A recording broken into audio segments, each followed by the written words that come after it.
सम्पूर्ण देशप्रेमीहरूलाई मेरो हृदयबाट नमस्कार टक्राउन चाहन्छु।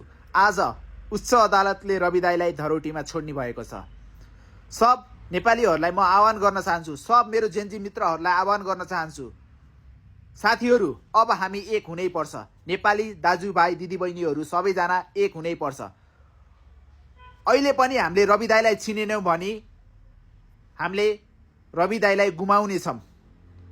अबको सरकारमा हामीले रासोपालाई बहुमत मत दिएर हामीले अगाडि सार्नै पर्छ र रासोपालाई यो देशको नेतृत्व गर्न दिनै पर्छ।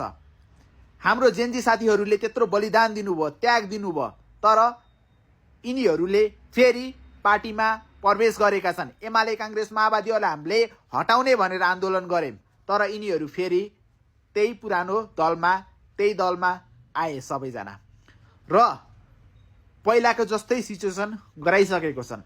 तर अब हामीले रवि दाइ आज निस्किनु भएको छ, हामीले रवि दाइलाई बचाउनु पर्छ, हामीले रवि दाइलाई अगाडि सार्नै पर्छ र यो देशलाई हामीले लगायत हाम्रो रवि दाइले प्लस हामी देशप्रेमीहरूले अगाडि सारेर देश बनाउनै पर्छ। र अर्को कुरा चाहिँ म सब नेपाली दिदीभाइ दाजुभाइ दिदीबहिनीहरू सबलाई भन्न चाहन्छु, हामीले रासोपालाई बहुमत मत दिएर हामीले अगाडि जिताउनै पर्छ, अगाडि पठाउनै पर्छ। र यो देश नेपाल हाम्रो मात्र होइन, यो देश नेपाल सम्पूर्ण देशप्रेमीहरूको हो, जसलाई देशको माया छ।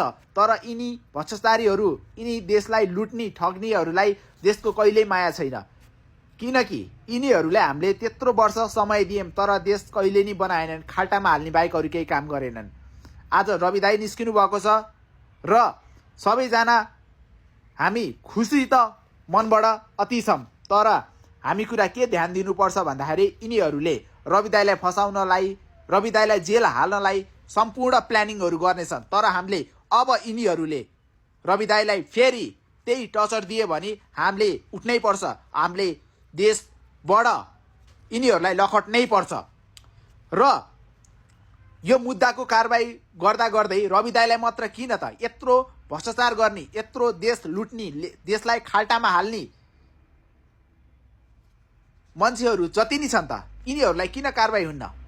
र यिनीहरूलाई कारबाही भएन भने यो सरकारलाई म चेतावनी दिन चाहन्छु, अब रवि दाइलाई मात्र कारबाही भयो भने हामी जनताहरू उठ्नेछौँ, हामी जेन्जीहरू उठ्नेछौँ र हामीले यो परिवर्तन गर्नेछौँ फेरि। तर त्यति बेला हामीले कसैलाई छोड्दैनौँ, त्यति बेला हामीले सम्पूर्णलाई छोड्नेवाला छैनौँ।